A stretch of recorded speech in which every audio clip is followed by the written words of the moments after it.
అనుకున్నదొక్కటి జరుగుతున్నది మరొక్కటి. రాజకీయాల్లో ఎప్పుడు కూడా ఊహించిందే జరుగుతుంది అని అస్సలు అనుకోలేం. బద్ధ శత్రువులు మిత్రులు అవుతారు, మిత్రులు శత్రువులు అవుతుంటారు. ఏ కోణమైన ఆ రాజకీయ అవసరాలతోనే రాజకీయ క్రీడ మొత్తం కూడా ఉంటుంది. ఈరోజు జతకట్టిన వాళ్ళు జతగట్టే ఏళ్ళకేళ్ళు రాజకీయాలు చేస్తే అది బాగానే ఉండు. కానీ చరిత్రలో ఎప్పుడు ఎక్కడ అలాంటి వ్యక్తులను చూసిన దాఖలాలు లేవు. పెద్ద పెద్ద గొప్ప గొప్ప మిత్రులము అని తిరిగిన వాళ్ళే రాజకీయాల్లో చేతులు కాల్చుకొని పక్కకు జరిగిన రోజులు ఘటనలు చాలానే చూసాం. తాజాగా ఆంధ్రప్రదేశ్లో కూటమిగా జతగట్టిన తెలుగుదేశం పార్టీ, జనసేన, అలాగే కేంద్రంలో ఉన్న ఎన్డీఏ సర్కార్ ముగ్గురు ఇలాగే ముందుకు అడుగులు వేయగలుగుతారా? ఖచ్చితంగా ఇంపాసిబుల్ అనేదే ఇప్పుడు అందరి నోట వినబడుతున్నమాట. ఇటు తిరిగి అటు తిరిగి అసలు ఉబ్బిలో పడేది ఏ పార్టీ, ఎవరు ఉచ్చులో ఎవరు పడతారు, ఇక్కడే ఉంది అసలు గేమ్ అంతా కూడా. కేంద్రంలో ఉన్న ఎన్డీఏ సర్కార్ ఎప్పటికప్పుడు తమ రాజకీయ అవసరాల కోసం ఎంతటి అడుగులైనా వేస్తుంటారో అని గతంలో చంద్రబాబు నాయుడు గారు, పవన్ కళ్యాణ్ గారే చెప్పారు. కేవలం వాళ్ళ రాజకీయ అవసరాల కోసం ఎంతటి దారుణానికైనా వాళ్ళు వెనకడుగు వేయరని, అవసరమైతే చేతులు కలుపుతారు, లేదంటే విసిరి తంతారు అంటూ కూడా అనేక నానుడి ఉంది వాళ్ళపైన. అధికారంలోకి వచ్చిన ఎన్డీఏ కూటమి సర్కార్ చేస్తున్న పనులు జగన్ గతంలో ఎన్నికలకు ముందే చెప్పడంతో ఆంధ్రప్రదేశ్ ప్రజలు అచ్చం జగన్మోహన్ రెడ్డి గారు చెప్పిందే జరుగుతుంది అన్నట్టుగా నెగిటివ్ బ్యాలెన్స్ చాలా వరకు ఉపయోగపడింది. ఇప్పుడు టీడీపీ, జనసేన, బీజేపీ ఈ ముగ్గురు చేస్తున్న అరాచకాలతో ఒక్కసారిగా స్పీడ్ అయితే ప్రజానికంలో వ్యాపిస్తుంది గట్టి. దీనికి తోడు ఢిల్లీ పెద్దలు నిర్ణయాలు, ఇటీవల తీసుకుంటున్న సంచలన అడుగులు పూర్తిగా రాష్ట్ర వ్యాప్తంగా కాదు దేశవ్యాప్తంగా కూడా నెగిటివ్ బ్యాలెన్స్ భారీగానే క్రియేట్ చేస్తున్నారు. అందులో భాగంగా రాష్ట్ర వ్యాప్తంగా జగన్మోహన్ రెడ్డి గారి అడుగులు వేగంగా కేంద్రం తీసుకున్న నిర్ణయానికి వ్యతిరేకంగా తాను వేయడం, ఏకంగా వక్ఫ్ బోర్డు బిల్లు రద్దు చేయాలి, అది సక్రమంగా లేదు అంటూ ఆయన సుప్రీంకోర్టు మెట్లెక్కడం కూడా ఇక్కడ అభినందించాల్సిన విషయం. మొట్టమొదటిసారిగా అందరూ ఆల్ పార్టీ మీటింగ్ అని తమిళనాడులో పెట్టుకున్నప్పుడు అక్కడికి జగన్మోహన్ రెడ్డి గారు వెళ్ళలేదు. కానీ అదే రోజు ఆ మీటింగ్ గంట ముందే దేశ ప్రధాని మోదీకే లేఖ రాసి శభాష్ అనిపించుకున్నారు. అవసరమైతే మోదీ, లేదైనా ఎవరైతే ఏంది, ప్రజాక్షేత్రంలో ప్రజల కోసమే నేను పోరాడతానని, ప్రజలకు ఏదైనా అవసరం వచ్చి ఆ అవసరానికి విడ్డూరంగా ఏమైనా పనులు జరుగుతుంటే దాన్ని వ్యతిరేకిస్తానన్న మాట నిలబెట్టుకుంటున్న జగన్ ముందుకెడుగులు వేస్తున్నారు. తాజాగా తెలుగుదేశం పార్టీ, బీజేపీ అయితే ఆ పనులు చేయకపోవడంతో ఎన్డీఏకి మద్దతుగా నిలుస్తున్న వైన్యం ఇక్కడ కనబడుతుంది. సరే, కూటమిగా ఏర్పడ్డారు, అధికారంలోకి రాగలిగారు, ప్రజలకు మంచి చేయగలిగితే అదే 10,000. కానీ ఆ ప్రజలే తిట్టుకుంటుంటే, ఆ ప్రజలే దారుణంగా ఉంది ప్రభుత్వం అని అప్పుడే అనుకుంటుంటే ఇంకేముంది, క్లోజ్ అవుతుంది చాప్టర్.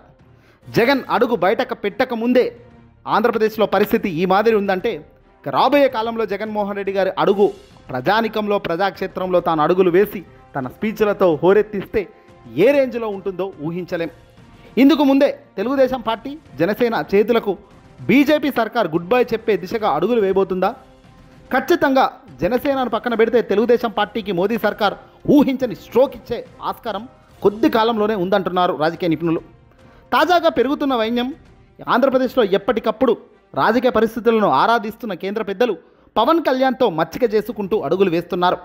కషాయ్ కండువ కప్పుకుంటున్న పవన్ హిందుత్వం, ధర్మం గురించి గొప్పగా డైలాగులు కొడుతూ స్పీచ్లు ఇస్తున్నారు. అవసరం ఉన్న చోట రాజకీయంగా మాట్లాడకుండా సైలెంట్గా అడుగులు పడుతున్నాయి. చంద్రబాబు నాయుడు గారు అరాచక పరిపాలన చేస్తున్నారని, ముఖ్యమంత్రిగా అన్ఫిట్, ఫెయిల్ అయిపోయారు అంటూ జగన్మోహన్ రెడ్డి గారు సహా వైసీపీ క్యాడర్ అంటుంటే పవన్ కళ్యాణ్ డిఫెన్స్ చేయడం లేదు. పైగా పవన్ కళ్యాణ్ తనకు సంబంధం లేని వాటిలో అస్సలు వేలు పెట్టకుండా తాను కేంద్ర పెద్దల ఆదేశాలను సక్రమంగా యూజ్ చేసుకుంటూ పోతున్నారు. ఇదంతా వెరసి కొద్ది రోజుల్లో చంద్రబాబును పక్కకు సైడ్ చేసేందుకు వీళ్ళ వ్యూహంగా కనబడుతుందంటున్నారు. చంద్రబాబు నాయుడు గారు మేనిఫెస్టో సూపర్ 6 అనేది చంద్రబాబే ఇచ్చాడు అనేటట్టుగా ప్రజానికంలోకి ఎలివేట్ చేశారు. పవన్ కళ్యాణ్ ఇక్కడ కాస్త వెనుకడుగు వేస్తున్నారు.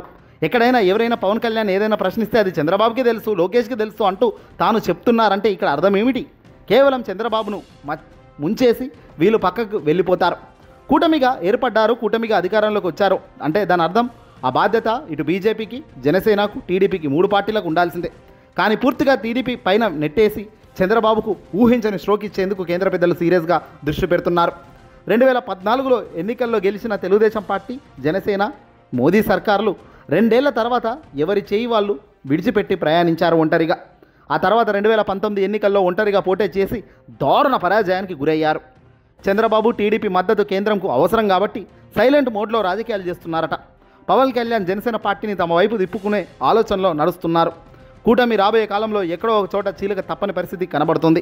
చంద్రబాబు, పవన్, మోదీ ముగ్గురు 2024లో ఖచ్చితంగా గెలుస్తారని అనుకున్నాం. జత గడితే గెలుస్తారు ముగ్గురు అనుకున్నట్టే ముగ్గురు జతగట్టి గెలిచారు. కానీ 2029 వచ్చేసరికి ఖచ్చితంగా వీళ్ళు ముగ్గురు జతగట్టి ఉన్నప్పటికీ ఖచ్చితంగా గెలిచే పరిస్థితి ఉండదు. ఒకవేళ జత కట్టకపోతే అది వేరే విషయం, అసలుకే వేస్తారు. కానీ జత కట్టినా గెలవరం అంటే ఇక జత కట్టినా కట్టకపోయినా పరిస్థితి మారిపోతుంది. ఎందుకు ఈ పరిస్థితి వస్తుంది? ప్రజాక్షేత్రంలో ఒక మాటకు ఒక విలువ ఉంది.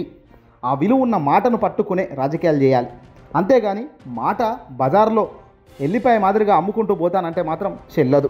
చంద్రబాబు చేసిన అతిపెద్ద దారుణమైన తప్పిదం ఇదే. మాట ఇస్తే తప్పకూడదు, కానీ ఏ పొద్దు మాట ఇస్తే నెరవేర్చిన ఘనత అయినా అన్నట్టుగా స్టాంపు ఎక్కడా లేదు. అది లేకపోగా ఆంధ్రప్రదేశ్ ఇప్పుడు ప్రత్యర్థిగా ఉన్న వైఎస్ జగన్మోహన్ రెడ్డి గారు మాట ఇస్తే తప్పడరబై అనేటట్టుగా ప్రజల్లో ఇంకింది. ప్రజల్లో ఇంకడం కాదు, ఆయన చేసిన పనులు కూడా అలాగే ఉన్నాయి. అధికారంలోకి వచ్చినప్పుడు 2019 నుంచి 2024 దాకా ఏదైతే మాట సాధ్యపడుతుందో ఆ మాటే చెప్పడం, ఆ మాటే చేయడం తాను తీసుకొచ్చిన కొత్త రాజకీయ విధానం. ఆ విధానంకు శ్రీకారం చుట్టడం, చాలామంది జై కొట్టడం లాంటివి మనం చూసాం. మాట ఇవ్వడం తప్పడం అనేది ఉంటే రాజకీయాల్లో వాల్యూ ఉండదు, క్రెడిబిలిటీ తగ్గిపోతుంది. తండ్రికి ఉన్న క్రెడిబిలిటీని పదాకులు పెంచిన వైన్యాన్ని జగన్లో కనబడుతుంది. ఇప్పుడు అది ఇటు బీజేపీలో కానీ పవన్ కళ్యాణ్లో అసలుకే అసలు మొత్తానికే లేదు. ఇక చంద్రబాబుకు ఎప్పుడూ లేదు. చంద్రబాబుతో జతగట్టిన ఈ రాజకీయ అరంగేటం చేసిన ఈ పవన్ కళ్యాణ్ 15 ఏళ్ళుగా ఎమ్మెల్యే కూడా కాకలేదు. చివరకు ఆ పొత్తు ఈ పొత్తు వర్కౌట్ అయి ఎమ్మెల్యేగా గెలిచాడు. రాబోయే కాలంలో ఒంటరిగా గెలుస్తాడన్న నమ్మకం లేదు.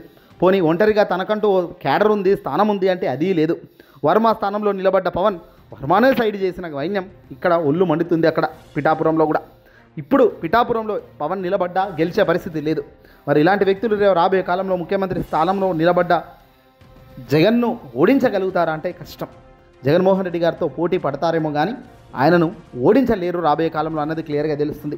ఇవన్నీ కేంద్ర పెద్దలకు తెలుసు కాబట్టి తమ రాజకీయ అవసరాలు, తమ రాజకీయ మద్దతు ఏ పార్టీ ఏ అతిపెద్ద పార్టీ అయితే ఉందో ఆ పార్టీ సైడే మళ్ళీ వెళ్తారు. ఇటీవల మోదీ గారి వీడియోలు వైరల్ అవుతున్నాయి. గతంలో ఎన్నికలకు ముందు తాను ఛానల్కి ఇచ్చిన ఇంటర్వ్యూలో జగన్ గురించి తాను చెప్పిన మాటలు వింటుంటే ఆశ్చర్యం కలుగుతుంది.